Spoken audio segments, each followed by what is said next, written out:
আমি কখনো শুনি নাই যে কেউ কখনো 1 ঘন্টা আলটিমেটাম দেয়। 1 ঘন্টা আলটিমেটাম তখনই দেয় যখন তারা জানে যে আসলে 1 ঘন্টার মধ্যে কিছু একটা হবে। কামাল, আওয়ামী লীগের সকল কার্যক্রম নিষিদ্ধ হয়ে গেল, কেমন হলো এই বিষয়টি? মনে করি আওয়ামী লীগের যে কৃতকর্ম তার শাস্তি হতেই পারে এবং তার শাস্তি হওয়া উচিত আমি মনে করি, কিন্তু যে প্রক্রিয়ায় কাজটা করা হলো এখানে আমার কাছে মনে হলো এটা একটা পাতানো খেলা ছিল। বিএনপি এটা নিয়ে কোনো দ্বিমত করবে না। বিএনপি আসলে এটাই চাচ্ছিল, বিএনপি পলিটিক্স তো এটাই, বিএনপি এটাই চাচ্ছিল যে তোমরা করো, আমরা কোনো দায় নেব না। আমি যেহেতু পলিটিক্যাল সায়েন্সের স্টুডেন্ট ছিলাম, রাজনীতি নিয়ে পড়াশোনা, মানুষের জনমত সে কিভাবে দিবে, একজন মানুষ তার রায় কিভাবে দিবে, এটা আসলে 3টা মাধ্যম।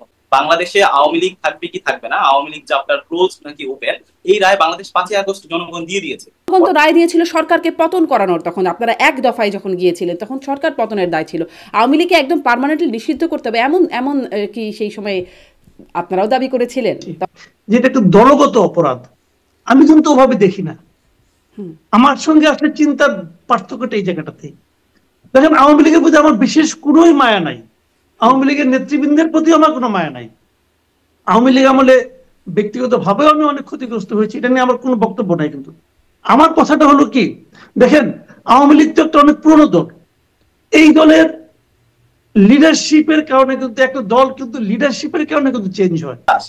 আপনি যদি আসলে জাতিসংঘের ফ্যাক্ট ফাইন্ডিং মিশনের যে একটি রিপোর্ট তারা দিয়েছে, সেখানেও বলেছে আওয়ামী লীগ 24-এ যে গণহত্যা চালিয়েছে তারা দলগতভাবে করেছে। দ্বিতীয়ত হচ্ছে আওয়ামী লীগ যখন 2018 সালে, 2014 সালে কিংবা 2024 সালে যখন ভোট চুরি করেছে, আওয়ামী লীগের কোন সদস্য, তাদের কোন নেতা কর্মী, ধরেন আপনার একদম একদম প্রান্তিক লেভেলের আওয়ামী লীগের কোন সমর্থক সে বলে নাই যে 2014 সালে আওয়ামী লীগ দিনের ভোট রাতে করেছে, আমি এই ভোট আমি আসলে বর্জন করি। 2018 সালে আওয়ামী লীগ যখন আমি দামি ইলেকশন করে, 24 সালেও যখন ইলেকশন করে এভাবে একদলীয়, তখন কিন্তু আওয়ামী লীগের কোন নেতাকর্মী বলে নাই আওয়ামী লীগের নির্বাচন আসলে কি কোনো শুদ্ধ প্রক্রিয়া হচ্ছে, আমি এই নির্বাচন মানি না। স্বাগত জানাচ্ছি আপনাদের দুজনকেই রাজনীতির এপিঠোপিটের আজকের আয়োজনে। আমি মিরাজ মিয়া আপনার কাছ থেকে শুরু করি। সবশেষ আমরা যেই বক্তব্য আসিফ নজরুলের কাছ থেকে শুনলাম, আইন উপদেষ্টা পরিষদের বৈঠক শেষে জানালেন যে বিচার কার্যক্রম নিশ্চিত না হওয়া পর্যন্ত আওয়ামী লীগের সকল কার্যক্রম নিষিদ্ধ ঘোষণা করা হয়েছে। আপনারা সন্তুষ্ট? প্রথমত হচ্ছে আমরা আজকে একটি ঐতিহাসিক সন্ধিক্ষণে আমরা দাঁড়িয়েছি। আজকে জনতার আরেকটি বিজয় অর্জিত হয়েছে 5ই আগস্টের পরে।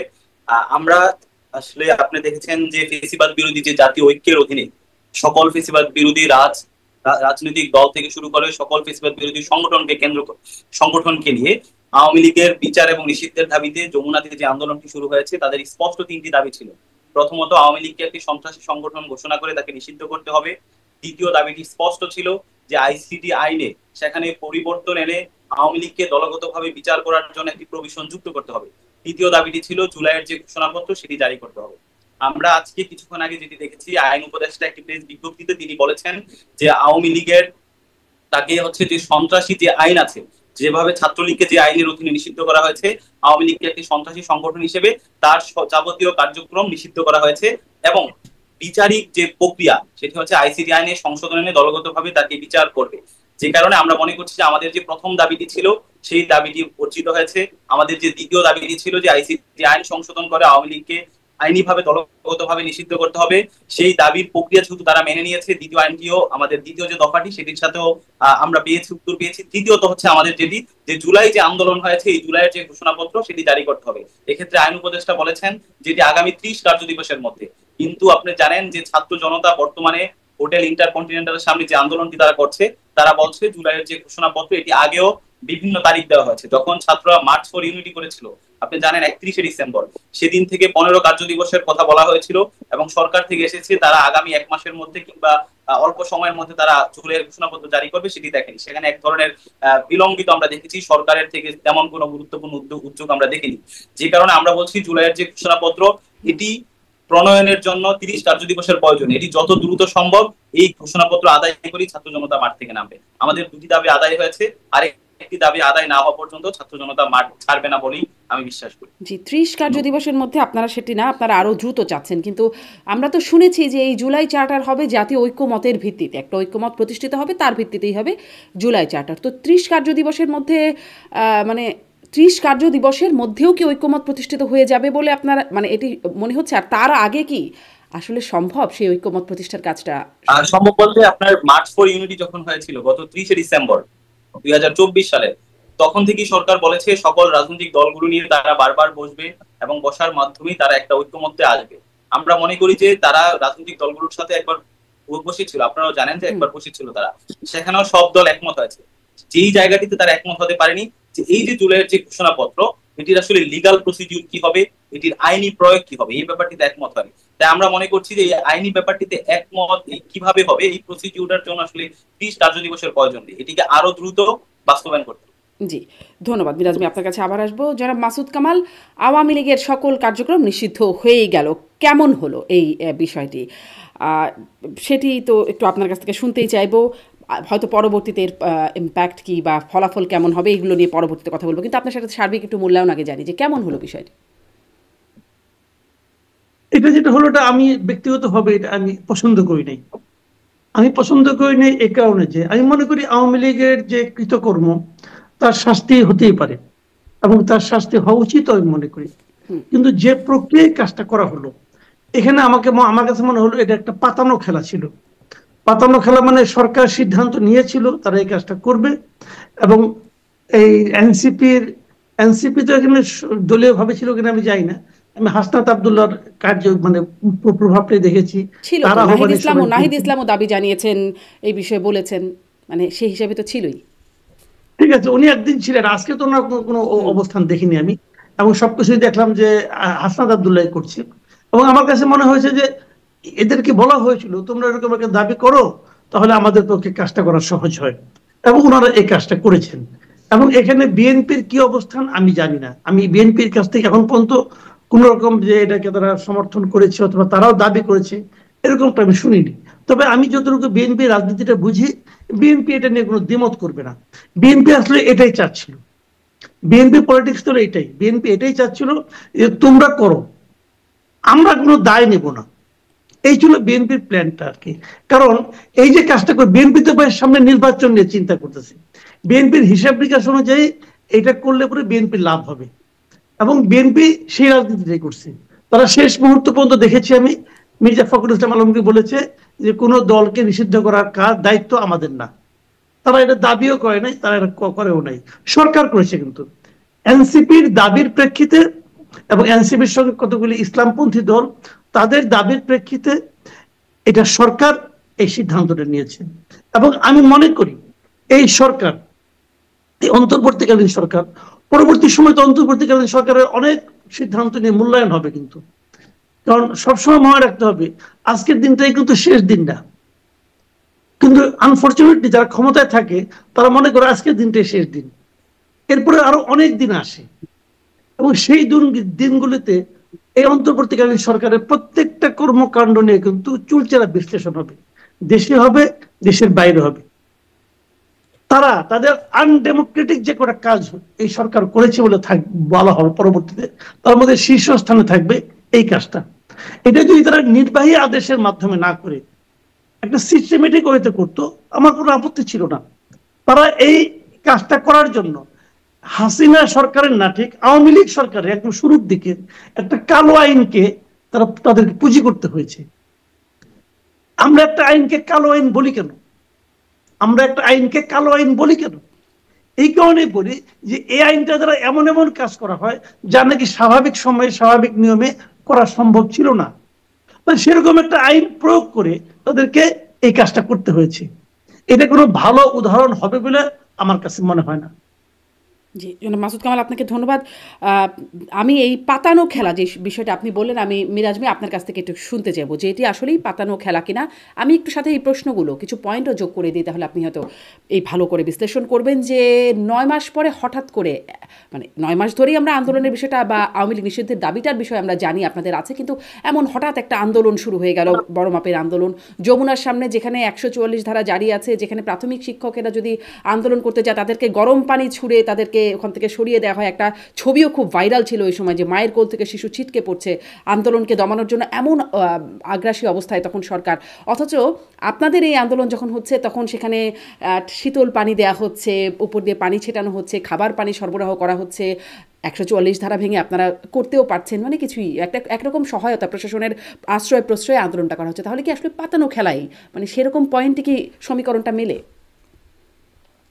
প্রথমত দেখেন, মাসুদ কামাল ভাইয়ের এর আগের বক্তব্য আমরা দেখছি, সেখানে তিনি বারবার বলেছেন তিনি সহ আরো যারা আওয়ামী লীগের নিষিদ্ধ চান না, একটা বিচারিক প্রক্রিয়ার মাধ্যমে আওয়ামী লীগকে বিচার করার পক্ষে, তারা বলছেন যে আসলে জনগণ সিদ্ধান্ত।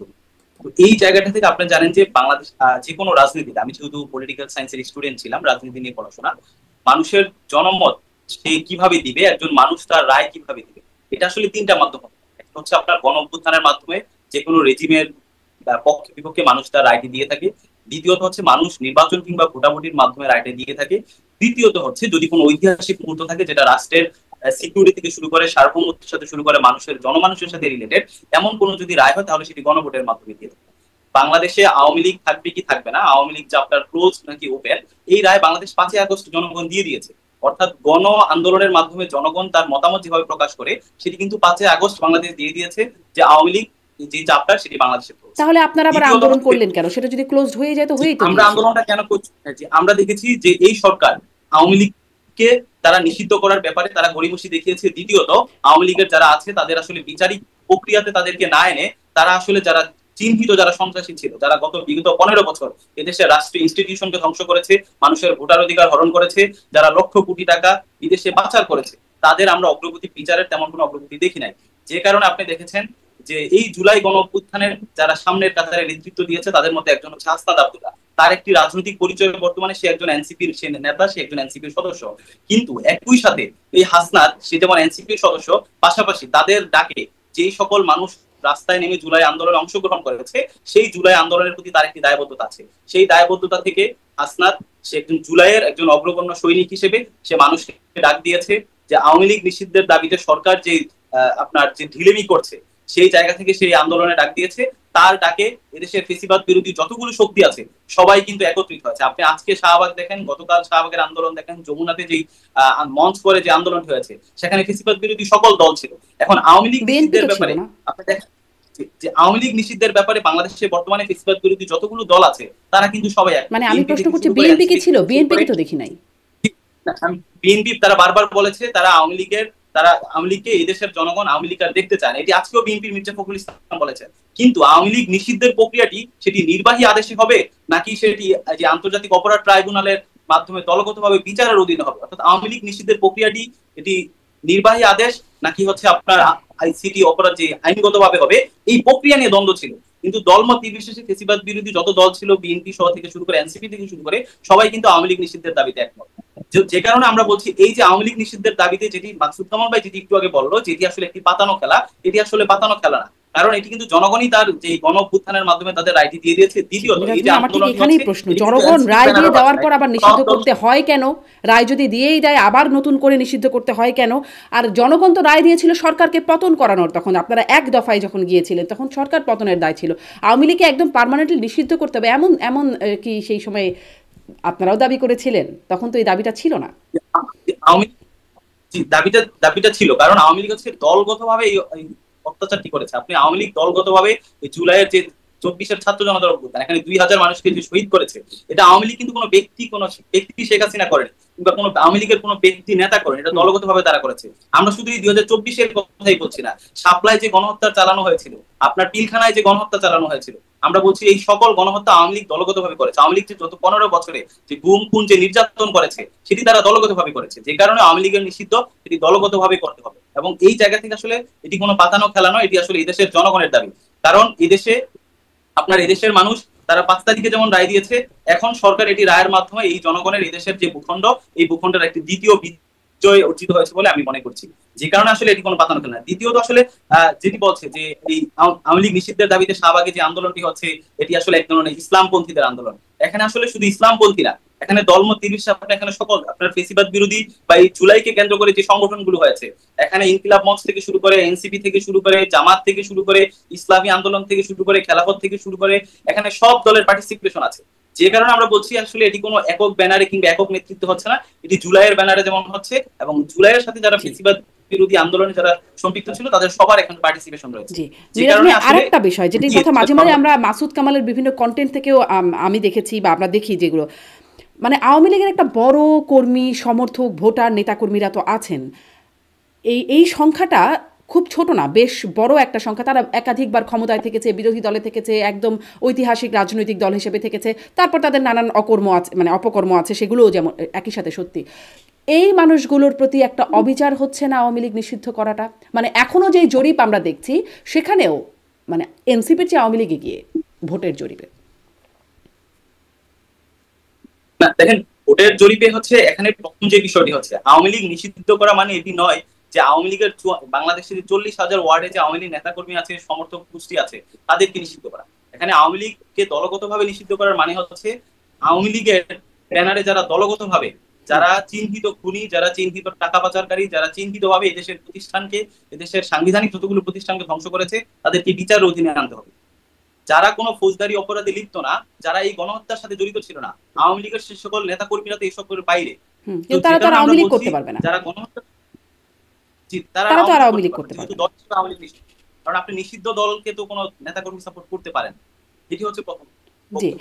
দ্বিতীয় ব্যাপারটি হচ্ছে দ্বিতীয় যে ইস্যুটি আসে যে আওয়ামী লীগ আসলে সিদ্ধান্ত নিষিদ্ধের ব্যাপারটি, যে আওয়ামী লীগকে ভোটের মাধ্যমে ছেড়ে দাও, জনগণ যদি আওয়ামী লীগকে ভোট না দেয়, আওয়ামী লীগ যদি 1 থেকে 2টি আসন পায়, তাহলে হচ্ছে আওয়ামী লীগ এমনি বেরিয়ে যাবে। এই ব্যাপারটি আসলে খুবই একটা ডেঞ্জারাস একটি হচ্ছে, আমরা মনে করি যে এই ধরনের আর্গুমেন্ট খুবই ডেঞ্জারাস। কারণ হচ্ছে দেখেন, আওয়ামী লীগকে যখন আপনি বলছেন যে ভোটের মাধ্যমে নিয়ে আসতে হবে, কারণ আওয়ামী লীগের এই ওয়ার্ড পর্যায়ে হাজার হাজার নেতাকর্মী রয়েছে। আপনি একটু আগেই বলেছেন যে অনেক ক্ষেত্রে দেখা গিয়েছে বিভিন্ন জরিপে যে এনসিপির থেকে আওয়ামী লীগের ভোটার বেশি রয়েছে। দেখেন, আওয়ামী লীগ একটি অনেক পুরনো দল হিসেবে আওয়ামী লীগের যদি এত জনসমর্থন থাকে, আওয়ামী লীগের এখন লাখ লাখ নেতাকর্মী আছে বলে আওয়ামী লীগ নিষিদ্ধ করা যাবে না, এই যুক্তিতে যদি আমি আসি, তাহলে আওয়ামী লীগের যদি নেতাকর্মী থাকি, তাহলে গত তিনটি নির্বাচনে আওয়ামী লীগের এত সমর্থন থাকা সত্ত্বেও আওয়ামী লীগ কেন একটি ফ্রি ফেয়ার ইলেকশন তারা তিনটি ইলেকশনে দিতে পারে? হয়তো তারা হেরে যাবে এই জন্য, হয়তো তারা হেরে যাবে এই জন্য, তারা হারতে চায়নি এই জন্য। সমর্থন ছিল না বলেই আওয়ামী লীগের কোন সমর্থক বাংলাদেশে ওইভাবে নাই দেখি আওয়ামী লীগ গত 3টি ইলেকশন ফ্রি ফেয়ার দিতে পারে। ধন্যবাদ আপনাকে ধন্যবাদ। তারা হেরে যাবে, তারা বিরোধী দলে যেতে চায় না, ক্ষমতা আঁকড়ে ধরে রাখতে চায়, এই জন্য তারা হয়তো নির্বাচন কারচুপি করেছে। তার মানে তাদের কোনোই সমর্থন নাই বা তাদের সমর্থন জিরোতে নেমে গেছে। মাসুদ কামাল এই বিষয়ে অনেক বলেছেন, তারপরেও যদি একটু বলেন এই বিষয়টা নিয়ে, সেটা একটু শুনবো। সাথে সাথে এই প্রশ্নটাও করে দিই, যেটা মিরাজ ভাই নিজে থেকেই তুলছিলেন, যে ইসলামপন্থীদের একটা আন্দোলন কিনা এটি, যেখানে আমরা বিএনপিদের দেখছি না, উনি এটি নিজে থেকেই তুলে এটা একটা ব্যাখ্যা দিয়েছেন। আপনার কাছ থেকে এটাও একটু শুনতে চাইবো, কারণ আমরা এর মধ্যে মুফতি জসিমউদ্দিন রহমানীকেও দেখেছি, যিনি আনসারুল্লাহ বাংলা টিমের প্রধান, যিনি শীর্ষ জঙ্গি নেতা হিসেবে তার বিচার প্রক্রিয়া আছে, জামিনে আছেন মাসুদ কামাল। একটা জিনিস হলো কি, আমি বলি আপনাকে, যে কথাটা নাকি আলোচনায় উঠে আসছে এর মধ্যে, সেটা হলো যে আওয়ামী লীগের সারা দেশে অনেক নেতাকর্মী আছে, এটা উনিও বললেন। তারা তাহলে কি করবে এখন? তাদেরকেও তো আপনি কোনো দল করতে দেবেন না, তো তারা কি করবে? তাদের তো একটা দল করার ইচ্ছা আছে। যেমন বলেছে যে এখন আসতে পারে আওয়ামী লীগের, মানে যারা ফ্রেশ আছে তারা আসতে পারে, যারা কোনো অপরাধের সাথে জড়িত না, তো তারা তো বিএনপিও করতে পারে। জি বলবেন। তারা বিএনপি করতে পারে, তারা জামাত করতে পারে, তারা এনসিপিও করতে পারে, তারা কিছুই না করতে পারে, সেটা কিন্তু তাদের চয়েস। কিন্তু আমার কথা হলো কি, আমি তাদের হাতে কি বিকল্প তুলে দিলাম? আমি বারবার, আমরা সবাই যে জিনিসটা বারবার বলা হচ্ছে যে এটা একটা দলগত অপরাধ, আমি কিন্তু ওভাবে দেখি না। আমার সঙ্গে আসলে চিন্তার পার্থক্যটা এই জায়গাটাতে। দেখেন, আওয়ামী লীগের প্রতি আমার বিশেষ কোনোই মায়া নাই, আওয়ামী লীগের নেতৃবৃন্দের প্রতি আমার কোনো মায়া নাই। আওয়ামী লীগ আমলে ব্যক্তিগত ভাবেও আমি অনেক ক্ষতিগ্রস্ত হয়েছি, এটা নিয়ে আমার কোনো বক্তব্য নাই। কিন্তু আমার কথাটা হলো কি, দেখেন, আওয়ামী লীগ তো একটা অনেক পুরনো দল। এই দলের লিডারশিপের কারণে কিন্তু একটা দল কিন্তু লিডারশিপের কারণে কিন্তু চেঞ্জ হয়। 71 সালে জামাতের যে লিডারশিপ ছিল, সেই লিডারশিপ সিদ্ধান্ত নিয়েছিল তারা কি কি আকাম প্রোগ্রাম করবে। এরপরে জামাতের লিডারশিপে চেঞ্জ আসছে, এখন জামাত আবার আরেক রকম কাজ করতেছে। জামাতের যে আপনার গঠনতন্ত্র খুব একটা চেঞ্জ হয়ে গেছে তা কিন্তু না। এবং একই রকম ভাবে আওয়ামী লীগ তো 96 সালে ক্ষমতা ছিল, 96 সালে তো আমরা আওয়ামী লীগের এই ভয়ঙ্কর দানবীয় রূপ দেখি নাই। আওয়ামী লীগ তো বাংলাদেশে একমাত্র পলিটিক্যাল পার্টি যারা নাকি সুস্থ স্বাভাবিক প্রক্রিয়ায় 2001 সালে ক্ষমতা হস্তান্তর করছিল। বাংলাদেশে আর কোনো পলিটিক্যাল পার্টি ইতিহাস নাই, আর কোনো সরকারের ইতিহাস নাই। ঠান্ডা মাথায় ক্ষমতা হস্তান্তর করে। একবার আওয়ামী লীগ করছিল, আওয়ামী লীগ পরের বার বিরোধিতা করে নাই। তো আওয়ামী লীগ চেঞ্জ হয়েছে, ৭১-এর আওয়ামী লীগ, ৯৬-এর আওয়ামী লীগ, ২০১৪-এর আওয়ামী লীগ এক না, ২০২৪-এর আওয়ামী লীগও একটা। কেন না? এক না হলো নেতৃত্বের কারণে এক না। আপনি দেখেন তো ওদের গঠনতন্ত্র কি খুব চেঞ্জ হয়েছে? ২০২৪ এবং ১৯৯৬ এই দুই সময় গঠনতন্ত্র দেখেন তো খুব কি চেঞ্জ হয়েছে? চেঞ্জ হয় না, কিন্তু কিন্তু নেতৃত্বে চেঞ্জ আসছে। আওয়ামী লীগের হাতে, আওয়ামী লীগের এই গত ১৫ বছরে আওয়ামী লীগের কত নেতাকর্মী মারা গেছে, নির্যাতিত হয়েছে, তার হিসাব কেউ করছে? করে নাই, কিন্তু প্রচুর হয়েছে। এই যে নির্যাতিত আওয়ামী লীগার মাঠ পর্যায়ে হোক অথবা তৃণমূল পর্যায়ে হোক, তার জন্য আপনি কি রাখলেন? তাকে আপনি বলে দিলেন যে তোমার দলটাই, তোমার যে গঠনতন্ত্রের উপর ভিত্তি করে তুমি দল করছো, এইটাই নিশ্চয়, এটাই খারাপ। কথাটা কি সত্য? শেখ হাসিনার কারণে আপনি আওয়ামী লীগকে নিষিদ্ধ করতে পারেন না। আপনি প্রত্যেকটা লোক, যত লোক আওয়ামী লীগের সঙ্গে থেকে আওয়ামী লীগের নাম ব্যবহার করে, সরকারের নাম ব্যবহার করে অপরাধ করেছে, অন্যায় করেছে, প্রত্যেকটা লোককে আপনি বিচারের আওতায় আনেন, আমার কোনো আপত্তি নাই। সেক্ষেত্রে এই ৩০০ এমপি, ৩৫০ এমপি, ৩ দফায় ধর ৯০০ এমপি ধরলাম আমি, আওয়ামী লীগের সেন্ট্রাল কমিটির সমস্ত নেতা, আওয়ামী লীগের জেলা কমিটির সমস্ত নেতা, আওয়ামী লীগের উপজেলা কমিটির সমস্ত নেতা, আপনি সবগুলিকে আনেন। সবগুলি আনলে ১০,০০০ হবে না, ধরলাম ১,০০,০০০ হলো, ১,০০,০০০ হোক, ১,০০,০০০ লোক খারাপ। আপনি ১,০০,০০০ খারাপ লোকের জন্য ১ কোটি লোকের একটা সংগঠনকে শেষ করে দিবেন? এইটা হলো, এটা যে শোনেন, আমি একটা কথা বলি আপনাকে, ফ্যাসিবাদ, স্বৈরাচার, পার্থক্যটা কি? পার্থক্যটা কি? এটা তো না বোঝার কোনো বিষয় না। স্বৈরাচার একজন ব্যক্তি যা ইচ্ছা তা করে, ফ্যাসিবাদ কি করে? বিভিন্ন রকম কালা কানুন, আইন, কালো আইন দিয়ে তারা তাদের কাজটা করে নেয়। এই যে কালো আইনের মাধ্যমে যে নিষিদ্ধ করা, এটা এক ধরনের ফ্যাসিবাদী আচরণ। আমরা এক ফ্যাসিবাদকে সরিয়েছি। আমরা বলছি, আপনি যে কথাটা শুরুতে বললেন, আমি অনেকগুলি কথা বলি এখানে, দেখেন আপনি শুরুতে বললেন বৈষম্য বিরোধী আন্দোলনের মাধ্যমে এরা সামনে আসছে। এরা তো প্রতিদিন বৈষম্য, এই আন্দোলনের মধ্যেও তারা বৈষম্য করছে, করে নাই বলেন? তাদের জন্য পানি আসে, ওয়াসা পানি দেয়, তাদেরকে ঠান্ডা রাখার জন্য সিটি কর্পোরেশন পানি ছিটায় ঠান্ডা করার জন্য, আর শিক্ষকদেরকে বিতাড়িত করার জন্য গরম পানি ছোটায়, জল কামান ইউজ করে। তো এই বৈষম্য, এগুলো বৈষম্য না। যখন হাসনাত আব্দুল্লাহ বললো আমরা ১ ঘন্টার আলটিমেটাম দিলাম, তখনই তো বোঝা হয়ে গেছে এই যে পাতানো নির্বাচন, মানে পাতানো আন্দোলনের শেষ পর্যায়ে আমরা চলে আসছি। কিন্তু এখান থেকে আমি জীবনে কখনো শুনি নাই ১ ঘন্টার আলটিমেটাম দেয়। আমি একটু বার্তাটা বলি, আমি জীবনে কখনো শুনি নাই যে কেউ কখনো ১ ঘন্টা আলটিমেটাম দেয়। ১ ঘন্টা আলটিমেটাম তখনই দেয় যখন তারা জানে যে আসলে ১ ঘন্টার মধ্যে কিছু একটা হবে। এটা বোঝাই যাচ্ছে, এতে কোনো সমস্যা নাই। কিন্তু আমি সমস্যা বলছি না, এটা তারা করছে, করতে পারে, ক্ষমতা আছে, হয়ে গেছে, যুক্তি আছে, সবই আছে, তারা যুক্তি আছে, কুযুক্তি আছে, সব আছে, আমার কোনো আপত্তি নাই। আমার কথাটা হলো আপনারা যে কাজটাই করেন সেই কাজটা একটা ভালো আইনের মাধ্যমে করতেন, কালো আইনের মাধ্যমে কেন করতে গেলেন? আমার খালি এইটাই দুঃখ, আর কোনো দুঃখ নাই, যে আমরা একটা আধুনিক গণতন্ত্রের পথে যাচ্ছি, সেই সময়ে আমাদের একটা কালো আইন প্রয়োগ করতে হলো কেন? আমার দুঃখটা গেলে এখানেই, আর কোনো দুঃখ নাই। কিন্তু আওয়ামী লীগ নিষিদ্ধ হয়ে গেছে, এতে আমার কিছু আসা যায় না, আমি তো আওয়ামী লীগ করি না রে ভাই, আমার কোনো বিপদ নাই। কারণ ওই আমি কি করবো এই কথা আমি জিজ্ঞেস করবো না, যে করে সে বুঝবে, সে কেন একদিন হাসিনাকে সরাতে পারে নাই, এটা তারও সমস্যা আছে। সে মায়ের খাইছে, তাও তো হাসিনার বিরুদ্ধে যে মানে বুক ফুলে দাঁড়াতে পারে নাই, কেন পারে নাই, তারও সমস্যা আছে, তারও কিছু ভোগ করতে হবে, করুক, আমার কোনো সমস্যা নাই।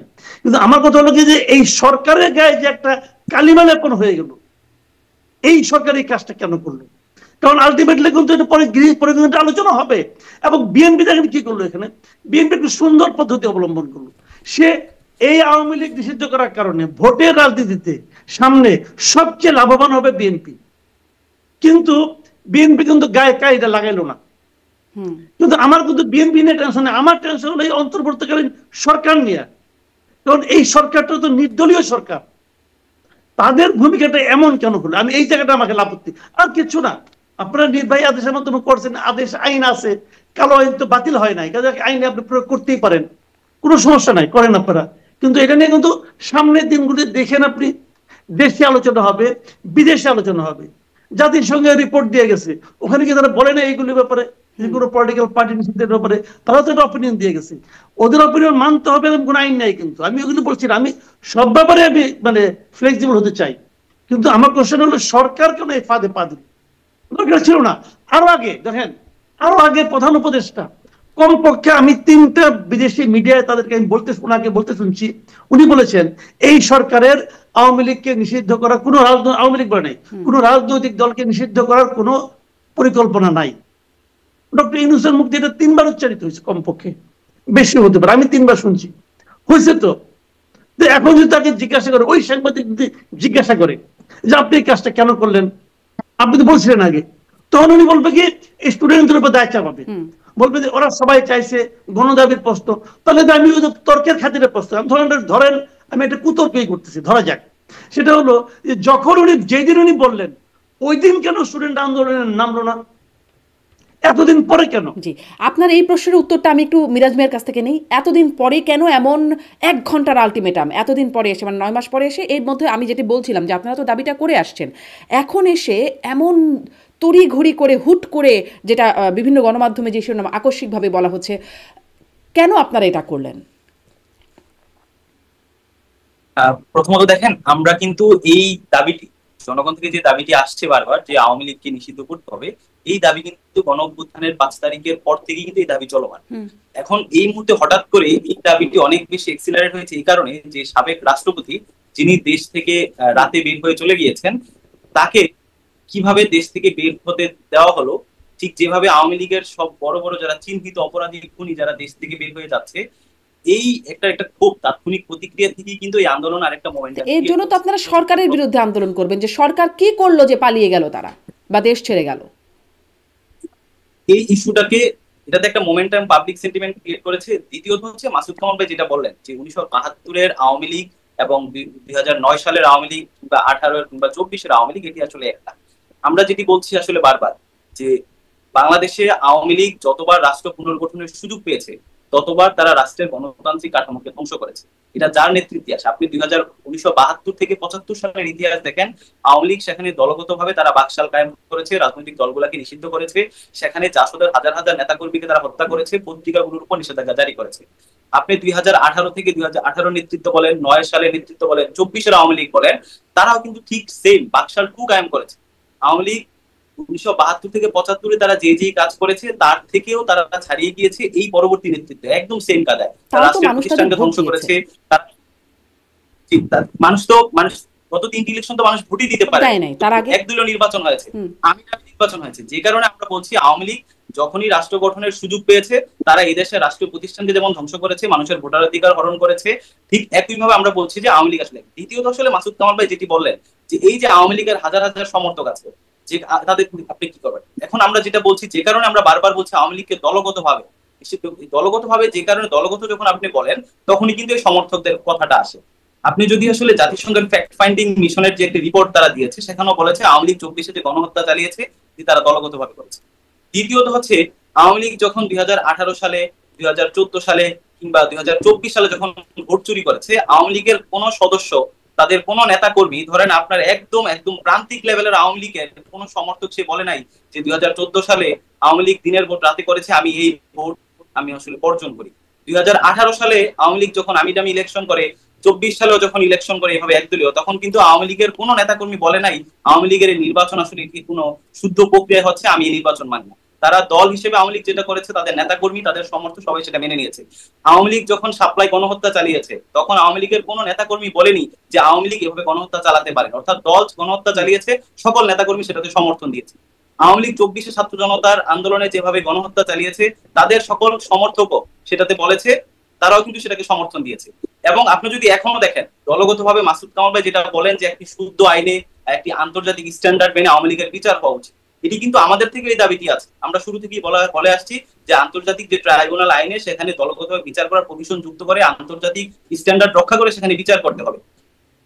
যে কারণে আপনি আমাদের একদম দলগতভাবে আমরা এটি প্রথম থেকেই বলে আসছি। দ্বিতীয়ত হচ্ছে আমি যেই ব্যাপারটি আপনাকে বারবার ক্লিয়ার করার চেষ্টা করছি, যে এটি আসলে কোনো ইসলামপন্থীদের উত্থান নয়। আপনি যদি গত 15 বছরে দেখেন আওয়ামী লীগের ক্ষেত্রে সবচেয়ে বেশি নির্যাতনের শিকার হয়েছে এই যারা ইসলামপন্থী মানুষগুলো রয়েছে। আপনি শাপলার যে গণহত্যা থেকে শুরু করে বিগত 15 বছর আওয়ামী লীগের পঙ্গু নির্যাতনের যারা রাজনৈতিক প্রতিপক্ষ যেমন শিকার হয়েছে, সেমন ইসলামপন্থী যারা সেজন্য হয়তো তারা বেশি মাঠে আছে, এটি হয়তো একটা ব্যাখ্যা হতেই পারে। মিরাজ ভাই, আমি একটু ওইখানে আপনার কাছে যেতে চাই যে আপনি বলছেন যে গণহত্যার সাথে জড়িত আছে, কিন্তু এই সরকার 71-এর গণহত্যার সাথে যারা জড়িত তারাও নিষিদ্ধ হয়েছিল, তাদেরকে এখন প্রসিদ্ধ করা হলো। আর 24-এর গণহত্যার সাথে যারা জড়িত তাদেরকে নিষিদ্ধ করা মানে দ্বিচারিতা হয়ে গেল কিনা? আবার একটু যদি প্রশ্ন। মানে আমি বলছিলাম যে এই অন্তর্বর্তী সরকার 71-এর গণহত্যার সাথে যারা জড়িত সহযোগী শক্তি তারা নিষিদ্ধ দল হিসেবে ছিল, তাদেরকে এই সরকার এসে সেই নিষিদ্ধর আদেশটা উঠিয়ে দিয়ে প্রসিদ্ধ করে দিল বরং। আর মানে 24-এর অপকর্ম, 24-এর গণহত্যা তার জন্য যেই দলটি তাদেরকে নিষিদ্ধ করলো, একটা দ্বিচারিতা হয়ে গেল কিনা? মিরাজ মিয়ার, আপনি কি আমার কথা শুনতে পেয়েছেন? নিষিদ্ধর একটু আমার এখানে নেট সমস্যা হচ্ছে, এখন শুনতে পাচ্ছি। দেখেন, আওয়ামী লীগ নিষিদ্ধর ব্যাপারে আপনি দেখেন বারবার এখানে অনেকগুলো প্রসঙ্গ এসেছে। ডক্টর ইউনূস স্যার বলেছে আওয়ামী লীগ নিষিদ্ধের প্রশ্নে এই সরকার আসলে সিদ্ধান্ত নিবে কিনা এটি জনগণ সিদ্ধান্ত নিবে। বিএনপি থেকে বলা হচ্ছে জনগণ সিদ্ধান্ত নিবে। কিন্তু এই 2024 সালে যারা গণ আন্দোলন করেছে এবং বিগত 15 বছর যারা আওয়ামী লীগের নির্যাতনের শিকার হয়েছে, তাদের থেকে কিন্তু এটি একটি দাবি ছিল। যে কারণে আমরা বলছি যে এই যে উপদেষ্টা যারা হয়েছে গণ অভ্যুত্থানের ম্যান্ডেট নিয়ে, তারা কিন্তু সবাই আর গণ অভ্যুত্থানের পক্ষে আর নাই। আমরা দেখতে পাচ্ছি উপদেষ্টাদের মধ্যেও তারা আসলে যে যে কাজ করার কথা ছিল সেই কাজগুলো তারা সঠিকভাবে করেনি।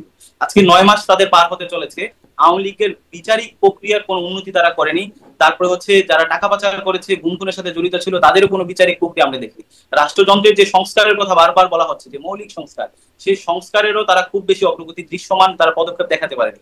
যে কারণে আসলে জনগণ থেকে এখন একটি অনেক বেশি প্রেসার তৈরি হয়েছে। দৃশ্যমান পদক্ষেপ দেখাতে না পারার দায় তো আপনাদের দলের প্রধানেরও।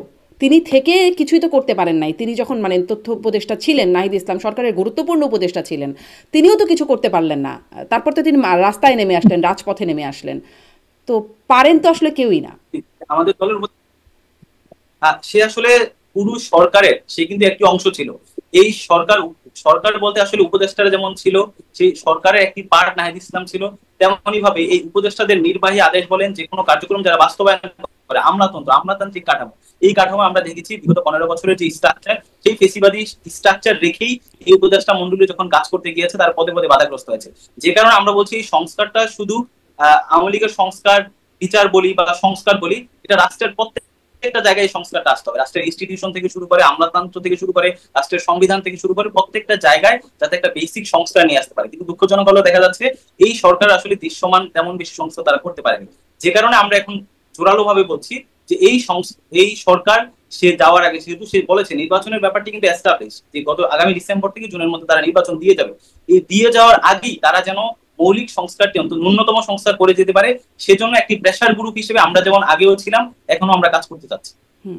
মানে প্রেশার গ্রুপ বেশি সফল সরকারে থাকার চাইতে, সেটা একটা বার্তা আসছে কিনা? যাই হোক, আমি আসি আপনার কাছে, কিন্তু ওই প্রশ্নটা রয়ে গেল যে সরকারের মধ্যে একটা দ্বিচারিতা কিনা। জামাত গণহত্যার দায় তার 71-এর সেখান থেকে বরং বেরিয়ে আসলো, আর আওয়ামী লীগকে গণহত্যার দায়ে তাকে নিষিদ্ধ করা হলো। আসি মিরাজ মিয়া আপনার কাছে, আমি আরেকটু আসি এর সাথে আরেকটু প্রশ্নের একটা লেজ জুড়ে দেবো। আমি একটু মাসুদ কামালকে একটু শুনে নিই একটা বিষয়, যে মাসুদ কামাল, তাহলে কি একটা বার্তা এখানে আসলো কিনা যে মানে বিএনপিও দীর্ঘদিন ধরে নির্বাচনের দাবি করছে, দাবিটা আদায় করতে হলে যমুনা ঘেরাও করতে হবে বা ব্লকেট করতে হবে, এবং ব্লকেট করলেই দাবি আদায় হবে? এটা তো একটা উদাহরণ সরকারি সৃষ্টি করে দিল, সরকারি বলে দিল যে এইভাবে তোমরা করো, এইভাবে করা যায়। আজকে দেখলাম ডিএমপি আবার নোটিশ দিয়েছে যমুনার সামনে আবার করা যাবে না। তো এই নোটিশ তো আগেও ছিল, নতুন করে এই নোটিশ দেওয়ার দরকারটা কি, এটা তো বুঝলাম না। এই নোটিশ তো আগেও ছিল, নোটিশ তো কখনোই প্রত্যাহার করা হয় নাই, এখন আবার নতুন করে আজকে নোটিশ দিল। এগুলো হলো কি জানেন, মিনিমাম সেন্স যাদের আছে, মিনিমাম স্মৃতিশক্তি যাদের আছে, তাদের কাছে এই পুরো বিষয়গুলো হলো এক ধরনের মানে কি বলবো ফানি ড্রামা আর কি, হাস্যকর ঘটনা এটা একটা হচ্ছে। এত নাটকের তো কোনো দরকার ছিল না। দেখেন মোহাম্মদ মিরাজ ভাই যে কথাগুলি বললেন যে এইটা এখনই কেন, একটা চমৎকার ব্যাখ্যা দিলেন যে হামিদ সাহেব চলে গেলেন, তারপরে এই জন্য পালিয়ে গেলেন। আচ্ছা আপনি আমাকে একটা কথা বলেন, হামিদ সাহেব দেশের প্রেসিডেন্ট ছিলেন, ওনার ব্যক্তিগত অনেক কিছু আমার পছন্দ হতো না। আমি ব্যক্তিগতভাবে ওনাকে একজন, সত্যি কথা বলতে কি, মানে অরুচিকর লোক মনে করি পার্সোনালি। উনি বিভিন্ন জায়গায় যে সমস্ত মানে স্ল্যাং জোকস বলতেন, কৌতুক করতেন, ভাই রাষ্ট্রপতি পদটাতে না এত হাস্যকর কাজকর্ম করা ঠিক না। আমি ওনাকে পার্সোনালি পছন্দ করতাম না, এটা হলো আমার অপিনিয়ন। বাট উনি তো আমার রাষ্ট্রপতি ছিলেন, ছিলেন তো, যেভাবে হোক ছিলেন তো। আচ্ছা, থাকার পর উনি রিটায়ারমেন্টে গেছেন। তারপর রাষ্ট্রপতিরা, আমাদের দেশে সাবেক রাষ্ট্রপতিরা সবসময় পুলিশি প্রহরা পায়। সরকারকে জিজ্ঞাসা করেন তো, উনি যে বুধবার রাতে বেলা গেলেন, বুধবার রাত পর্যন্ত, এয়ারপোর্ট পর্যন্ত ওনার সঙ্গে পুলিশি প্রহরা ছিল কিনা? ছিল তো। উনি তো পুলিশি প্রহরাই ছিলেন। উনি পুলিশি প্রহরাতে ছিলেন। ওনার বিরুদ্ধে একটা মামলা হয়েছে কিশোরগঞ্জে। তো এই সময় উনি কি পালিয়েছিলেন? পালিয়েছিলেন না। ওনাকে পুলিশ জিজ্ঞাসাবাদ করতে পারতো, ধরতে পারতো, অ্যারেস্ট করতে পারতো। এমনকি সরকার ওনার বিরুদ্ধে দেশ থেকে উপর নিষেধাজ্ঞা আরোপ করতে পারতো। পারতো কিনা? পারতো। করছে? করে নাই তো। উনি তো স্বাভাবিক প্রক্রিয়ায় গিয়েছেন। কোথায় গিয়েছেন? ব্যাংকক গিয়েছেন, থাইল্যান্ডে গিয়েছেন, বলা হচ্ছে চিকিৎসার জন্য গিয়েছেন। মানুষ পালায় থাইল্যান্ডে যায় না। মানুষ পালায় গেলে পরে হয় আমেরিকা যায়, নাহলে কানাডা যায়, নাহলে ইউরোপীয় কোনো কান্ট্রিতে যায়, সাধারণত এটাই হয়। তো উনি গিয়েছেন, উনি পালিয়ে গেছেন, এই কথাটা বলা হচ্ছে কেন? কি প্রমাণ আছে পালিয়ে যাওয়ার? উনি তো গোপনে যান নাই, প্রকাশ্যে গিয়েছেন। এবং এই যে কথাটা বলা হচ্ছে, এইটাকে আপনি ইস্যু যদি করেন, করতে পারেন, আমার তাও কোনো আপত্তি নাই। গণতান্ত্রিক অধিকার, যে কেউ প্রতিবাদ করতে পারে, যে কেউ যে কোনো ঘটনা নিয়ে দুঃখিত হইতে পারে, রাগান্বিত হইতে পারে, আন্দোলনও করতে পারে, কোনো আপত্তি নাই। সেই যে ব্যর্থতা, ওই ব্যর্থতার বিচার কি এনসিপির নেতারা সরকারের কাছ থেকে পেয়েছে? সরকারের একজন উপদেষ্টা লাভ দিয়ে বলে উঠলেন, এটা আমি বিচার করব, না করলে আমি থাকবো না 3 দিনের মধ্যে। উনি কি বিচার করছেন? একজন কিশোরগঞ্জের এসপি কে প্রত্যাহার করছেন, ইমিগ্রেশনের এএসপি কে প্রত্যাহার করছেন। ভাই, যাদের আমরা তো ভাই এতদিন ধরে রিপোর্টিং করছি, সাংবাদিকতা করছি, আমরা জানি যে কোনো ঢাকা শহরে যে কোনো একজন রিপোর্টারকে ডেকে জিজ্ঞাসা করেন, একজন জুনিয়র ক্রাইম রিপোর্টারকে ডেকে জিজ্ঞাসা করেন, ইমিগ্রেশনে যে এসআইতে বসে থাকে, তার বাপেরও ক্ষমতা আছে এই ধরনের একটা লোক যাওয়ার সময় উপরে ফোন করবে না? উপরে ফোনে হয়েছে, উপরে থেকে ক্লিয়ারেন্স দেওয়া হয়েছে যে তোমরা ছেড়ে দাও, সমস্যা নাই কোনো। উনি চলে গেছেন। এখন যদি ওকে জিজ্ঞাসা করেন যে তোমাকে কে ফোন করেছিল, ও তাও বলবে না। বলবে না এই কারণে ও তো এখন প্রত্যাহার করা হয়েছে, বললে ওর চাকরি থাকবে না। ভাই, এই হলো কি আমাদের দেশের প্রশাসন, আমাদের দেশের দায়িত্ববান ব্যক্তিদের চারিত্রিক বৈশিষ্ট্য। সেটা নিয়ে যদি আপনি আন্দোলন করেন, খুবই হ্যাপি। আমি এনসিপির এই লিডারদের প্রতি খুবই হ্যাপি যে আপনারা একটা ভালো পয়েন্ট ধরছেন। কেন গেল? তাহলে দায়ীকে, দায়ী লোকের শাস্তি পাইছেন? পাননি তো। ওইটার দায়ী লোকের শাস্তি, ওইটার জন্য আন্দোলন শুরু করলেন, ওইটার শাস্তি পাইলেন না। আপনি সরকার কইছে তুমি এটা বাদ দাও, তোমাকে আমি বড়টা দিচ্ছি, আমি লীগ নিষিদ্ধ করে দিলাম, হয়ে গেল। এখন এই সবই নাটক। কেউ কেউ বলে, আমি জানি না সত্য মিথ্যা, কেউ কেউ বলে এই সব কিছু ঘটানো হচ্ছে দুটো কারণে, জাস্ট দুটো কারণে। আমি বলি কারণ দুটো। 1 নম্বর কারণ হলো, যেটা আমি প্রমাণ করতে পারবো না, 1 নম্বর কারণ হলো অনেকে বলে যে চট্টগ্রামে কক্সবাজারে যে মানবিক করিডোর দেওয়ার নামে যা হচ্ছে, সেখানে ইউএনের গাড়ি টাড়ি যাওয়ার ব্যাপারে যা কিছু হচ্ছে, কিছু একটা হচ্ছে, সেই দিক থেকে নজর সরিয়ে রাখার জন্য এখানে একটা কেওয়াস সৃষ্টি করা। আরেকটা কারণ অনেকে বলে, একটু এর মধ্যে যোগ আমি যদি একটা তথ্য যোগ করি, আজকেই দেখছিলাম যে যুক্তরাষ্ট্রের একটা 4 জনের একটা এয়ারফোর্সের একটা কার্গো ঢাকায় ল্যান্ড করেছে, তারাও নাকি রাখাইনে যাবে, এরকম একটা খবর আছে। জি, এরকম আমরা শুনেছি। এইটা একটা বলে, একটা কারণ বলে, এটাকে আলোচনার বাইরে রাখার জন্য এখানে একটা মানে একটা ক্যারিকেচার করা হচ্ছে। আরেকটা কারণ বলে অনেকে, সেই কারণটা কি? সেই কারণটা হলো, আপনি লক্ষ্য করবেন তার ঠিক 2 দিন আগে 8 তারিখে দেশে কে এসেছে? বেগম খালেদা জিয়া এসেছেন। যেদিন খালেদা জিয়া ঢাকা শহরে নামলেন, ওই দিন পুরো ঢাকা শহর এবং পুরো দেশের মিডিয়া খালেদা জিয়াকে নিয়ে ব্যস্ত ছিল। এই যে খালেদা জিয়াকে নিয়ে সবাই যে ব্যস্ত হয়ে পড়া, সবার আলোচনায় মুখে মুখে খালেদা জিয়াকে থাকা, এটা হয়তো কোনো কর্নার, সেটা পলিটিক্যাল কেউ হতে পারে অথবা আমাদের সরকারের কেউ হতে পারে, ওনারা হয়তো ঠিক পছন্দ করছেন না। এখন এইটাকে ধামাচাপা দেওয়ার জন্য, এই আলোচনাটাকে মানে চাপা দেওয়ার জন্য আরেকটা ইস্যু দরকার, জমজমাট ইস্যু। সেই ইস্যুটা হলো প্রথমে হামিদ, তারপরে আইভি কে গ্রেপ্তার, তারপরে আওয়ামী লীগকে নিষিদ্ধ। এখন দেখেন গত 3 দিনে কিন্তু আপনি পত্রিকার কোন পত্রিকার ফ্রন্ট পেজে খালেদা জিয়া নাই।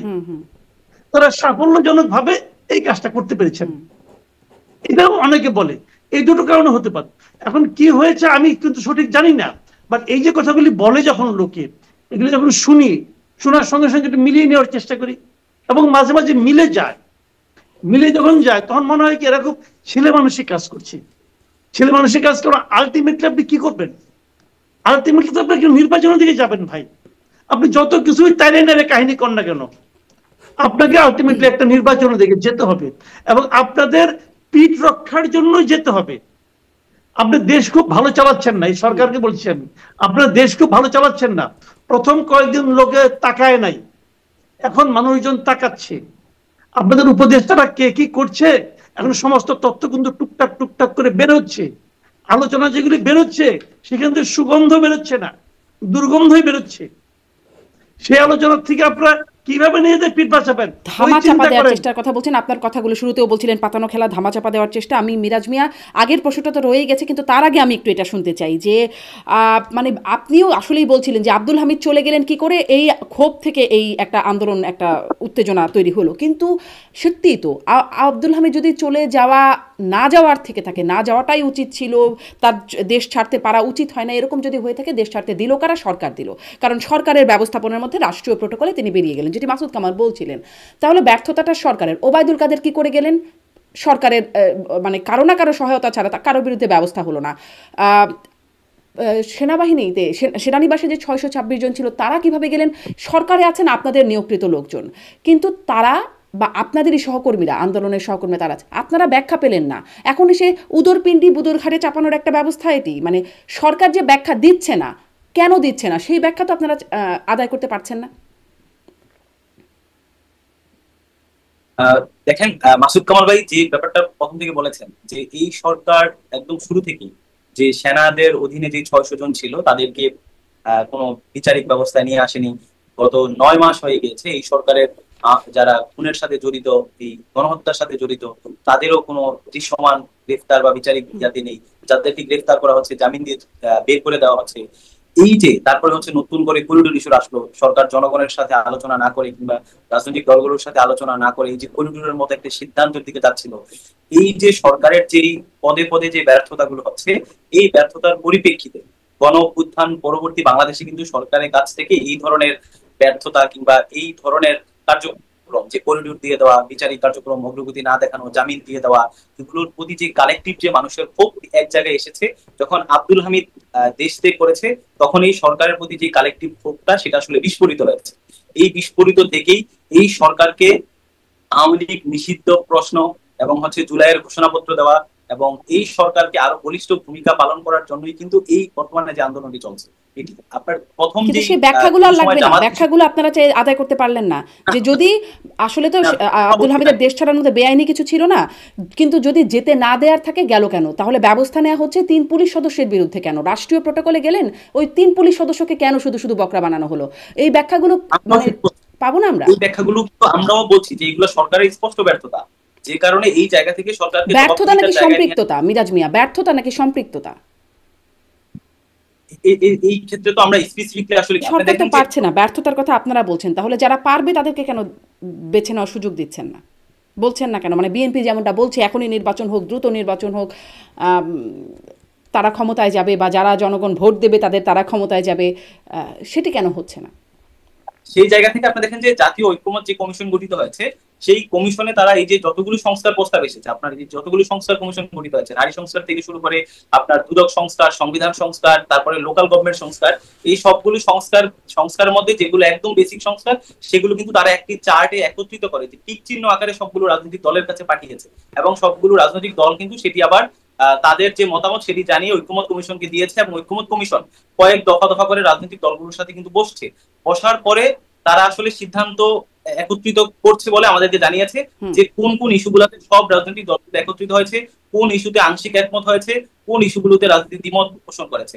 তো যেই জায়গাগুলোতে সব রাজনৈতিক দল একমত হয়েছে কিংবা আংশিক একমত হয়েছে, ওই সংস্কারগুলো তো তারা করতে পারবে। যেমন আমরা কিন্তু বলছি যে এই সরকারটি শুধু তত্ত্বাবধায়ক সরকার, এই সরকার ব্যর্থ হচ্ছে এ বলে আসলে সে কিন্তু একটি নির্বাচন দিয়ে চলে যেতে পারে না। একটি গণ অভ্যুত্থানের পরবর্তী একটি সরকার, এই সরকার ১/১১ সরকার না, আবার এটি তত্ত্বাবধায়ক সরকার না। আচ্ছা, মানে নির্বাচন দিয়ে চলে যেতে পারে না, ব্যর্থ থাকলে ব্যর্থতা নিয়েই কন্টিনিউ করতে হবে।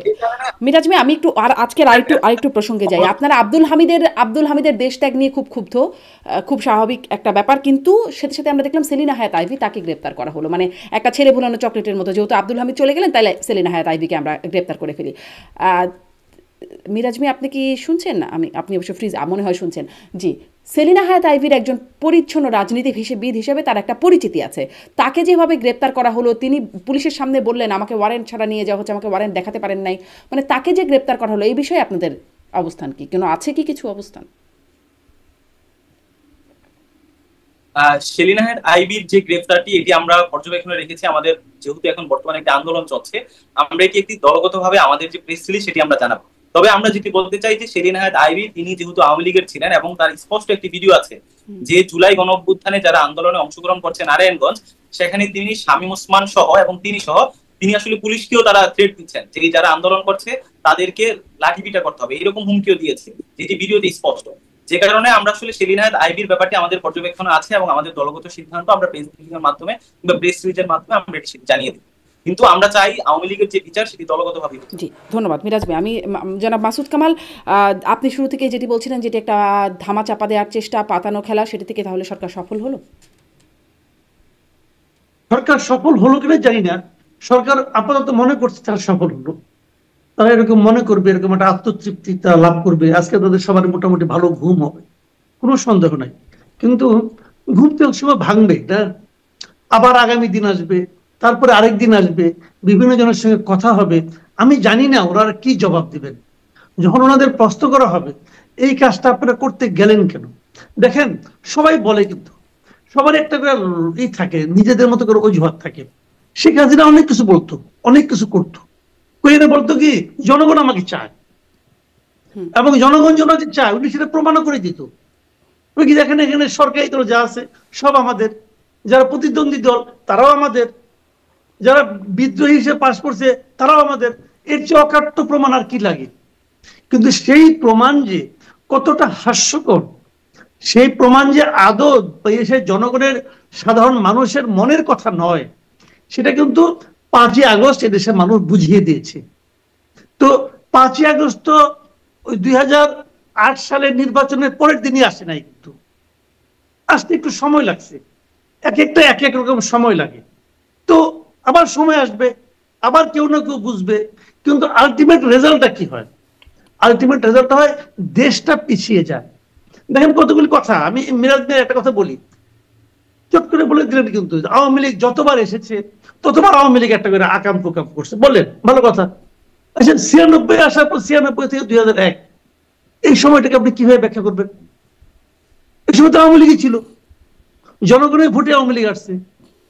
2001 জনগণ তারপর বিএনপি কে ভোট দিছে, আওয়ামী লীগ শান্তিপূর্ণভাবে ক্ষমতা হস্তান্তর করছে। তো এখানে স্বৈরাচারী আচরণ কোনটা? এখানে ফ্যাসিবাদী আচরণ কোনটা? আমি এইটাই বলতে চেয়েছি যে আওয়ামী লীগ নামটাই কে যদি বলে যে এই নামটাই খারাপ, তাহলে তো আওয়ামী লীগ স্বাধীনতা যুদ্ধের সময় তো আওয়ামী লীগ তো স্বাধীনতা যুদ্ধ করছে বা এই দেশের যুদ্ধের নেতৃত্ব দিয়েছে আওয়ামী লীগ, ভুলে গেলেন? এটা তো ভুললে হবে না। আওয়ামী লীগ 72-এ কি বলছে, 72-এ কি করছে এটা বলেন, কিন্তু এই আওয়ামী লীগ তো 71-এও কিছু করছে ভাই, এই আওয়ামী লীগ তো 70-এও কিছু করছে, ওইগুলো বিচার করতে হবে। তো এত আমার সুবিধা মতো আমি গ্রহণ করব, আমার সুবিধা মতো উদাহরণগুলি দিব, আর সুবিধার বাইরের গুলি দিব না, এটা কিন্তু বৈষম্য হয়ে যায়। আপনাদের কাছ থেকে, আপনারাও মানুষ, আপনাদের ভুল ভ্রান্তি আছে, আপনাদের অনেক সীমাবদ্ধতা আছে, আমাদের অনেক সীমাবদ্ধতা সবারই আছে, কিন্তু আপনাদের কাছ থেকে আমরা অন্তত পক্ষে বৈষম্যমূলক আচরণটা আশা করি না। কারণ আপনারা তো বৈষম্য বিরোধী আন্দোলন করেতে এসেছেন। এই একটা পয়েন্টে আপনারা খুব সতর্ক থাকবেন, এটা আপনাদের কাছে আমাদের প্রার্থনা। জি, আমি এখন আরেকটা কথা যেটা বললাম, বলেন। আমি আর কি শেষ প্রশ্ন আপনার কাছে একটা শেষ প্রশ্ন আপনার কাছে যেটা করব, কিন্তু সেই প্রশ্নটা হচ্ছে যে তাহলে এখন আওয়ামী লীগ কি কিছু করবে? মানে তারাও তো একটা বড় দল, তাদের বড় বড় শক্তি পলাতক আছে, তাদের টাকা পয়সা আছে, তাদের কিছু লোকবলও আছে, মানে তারা এখন কিছু করবে কিনা, তাদের কোনো পরিকল্পনা ষড়যন্ত্র কিছু থাকবে কিনা, সেই প্রসঙ্গে মাসুদ কামাল আপনার কাছে জানবো। তবে একটা শুধু একটু মিরাজ ভাই আপনার কাছ থেকে এটা জানতে চাই যে এই শাহবাগে আন্দোলনের সময় মাইকে শোনা যাচ্ছে, যেটি সামাজিক যোগাযোগ মাধ্যমেও বেশ আলোচিত হয়ে গেছে ইতিমধ্যেই, যে বলা হচ্ছে গোলাম আজমের বাংলায় আওয়ামী লীগের ঠাঁই নাই, সাইদির বাংলায় আওয়ামী লীগের ঠাঁই নাই, নিজামীর বাংলায় আওয়ামী লীগের ঠাঁই নাই। এটি এই প্রসঙ্গে কি বলবেন? এই প্রসঙ্গটি দেখেন, আমরা যেটি দেখেছি যে এই যে ফেসিবাদ বিরোধী যে ঐক্য, যেই আপনার হচ্ছে ফেসিবাদ বিরোধী জাতীয় ঐক্যের ব্যানারে হচ্ছে আওয়ামী লীগ নিষিদ্ধ এবং বিচারের দাবিতে যে আন্দোলনটি যমুনাতে শুরু হয়েছে, সেখানে কিন্তু অনেক দলের পার্টিসিপেশন আছে। এখানে জামাতের যেমন পার্টিসিপেশন ছিল, এনসিপি থেকে শুরু করে অন্যান্য যত রাজনৈতিক দল আছে, ফেসিবাদ বিরোধী যতগুলো শক্তি আছে, সবারই এখানে পার্টিসিপেশন ছিল। এখন এই এত সংগঠনের এত দলের পার্টিসিপেশনের পরে যদি একটা স্পেসিফিক কোনো দল তাদের দলীয় স্লোগান দেয় বা তাদের দলীয় পতাকা উড়ায়, সেক্ষেত্রে কিন্তু আসলে গোটা আন্দোলনকে কিন্তু আসলে ভেরিফাই করে দেন। আমরা বলছি যে দলগতভাবে যে বিচারের প্রক্রিয়া যেটি চলছে, এক্ষেত্রে জামাত তাদের ৭১ যেমন একটা ভূমিকা ছিল, সেই ভূমিকার জন্য তাদেরকে যেমন দায় স্বীকার করতে হবে এবং ৭১ ব্যাপারে তাদেরকে স্পষ্ট করতে হবে, এটির ব্যাপারে কিন্তু আমরা এখন একমত। দ্বিতীয়ত হচ্ছে মাসুদ কামাল ভাই যে দুটি উল্লেখ করেছেন, যে একটি হচ্ছে খালেদা জিয়ার ইস্যুকে ঢাকা কিংবা হচ্ছে করিডোরকে ধামাচাপা দেওয়া, এটি আসলে কোনো সাউন্ড আর্গুমেন্ট বলে আমি মনে করি না। কারণ হচ্ছে দেখেন, খালেদা জিয়া যখন তিনি বাংলাদেশে আসেন, তখন কিন্তু তাকে আপোষের নেত্রী হিসেবে দলমত নির্বিশেষে কিন্তু সবাই এটিকে মেনে নিয়েছে এবং এই ইস্যুটিকে আপনি আসলে ধামাচাপা দিতে পারেন। দ্বিতীয় হচ্ছে করিডোরের যে ইস্যুটি, করিডোর ইস্যু কিন্তু আমরা এখনো প্রশ্ন করে যাচ্ছি যে সরকার কিন্তু একাই সিদ্ধান্ত নিতে পারে না। তো করিডোরের ইস্যু বলেন, খালেদা জিয়ার ইস্যু বলেন, এগুলো আসলে খুব বেশি যৌক্তিক আর্গুমেন্ট বলে আমি মনে করছি না। আপনারা প্রশ্ন করছেন, কিন্তু সেই প্রশ্ন যে আমরা আবারও বলছি ৭১ ইস্যু আমি জিজ্ঞাসা করছিলাম যে আপনারা মানবিক করিডোর ইস্যুতে প্রশ্ন করে যাচ্ছেন, কিন্তু সেই প্রশ্নটা তো এভাবে করছেন না যেভাবে আওয়ামী লীগ নিষিদ্ধের জন্য করছেন। মানে সেই প্রশ্নের গুরুত্ব, মাহাত্ম্য বা ওয়েট কত? ওই যে করিডোর নিষিদ্ধের, মানে করিডোর দেবার ব্যাপারে যে আপনারা প্রশ্ন করছেন, আপনি বলছিলেন, সেই প্রশ্নের ভার কত, গুরুত্ব কত, মাহাত্ম্য কত, আপনারা কতটা শক্তিশালীভাবে প্রশ্নটা করছেন? সরকার কি সেটাকে আমলে নিচ্ছে, নেওয়াতে পারছেন? সরকার হচ্ছে করিডোরের ব্যাপারে যখন এই ইস্যুটি সামনে আসে, তখন কিন্তু যখন বিএনপি থেকে একটা প্রেসার দেওয়া হয় যে রাজনৈতিক দলের সাথে আলোচনা করা ব্যতীত এটি নিতে পারে না, এবং এনসিপি থেকে বলি অন্যান্য রাজনৈতিক দল থেকেও যখন একটা প্রেসার ক্রিয়েট হয়েছে যে সরকার রাজনৈতিক দলগুলোর সাথে কিংবা জনগণের সাথে আলোচনা করতে পারে না, সরকার কিন্তু তখন প্রেস বিজ্ঞপ্তির মাধ্যমে প্রেস সচিব কিন্তু সেটি জানিয়ে দিয়েছেন যে করিডোর ব্যাপারে সরকারের এখনো চূড়ান্ত সিদ্ধান্ত হয়নি।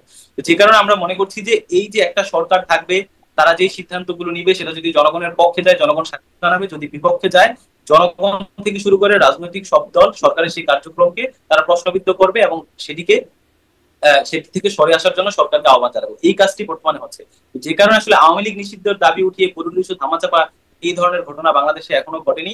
এবং আওয়ামী লীগ ইস্যুর পাশাপাশি করিডোর ইস্যু এবং দেশের সার্বভৌমত্বের ইস্যুতে আপনি দেখেন যে এই দেশের জনগণ জুলাই গণঅভ্যুত্থানের পরবর্তীতে যে বিষয়টি নিয়ে সবচেয়ে বেশি কনসার্ন, সেটি হচ্ছে আপনার এই দেশকে দিল্লির গোলামি থেকে মুক্ত করা, দিল্লির দাসত্ব থেকে মুক্ত করা। এই জায়গায় আপনি দিল্লির দাসত্ব থেকে বের হয়ে পাকিস্তানের দাসত্বে চলে যাবেন কিংবা আমেরিকার ওয়াশিংটনের কিংবা মস্কোর দাসত্বে চলে যাবেন, কোন ধরনের বৈদেশিক আধিপত্য এই দেশে থাকবে না। এটি ছিল জুলাইয়ের একটি অঙ্গীকার।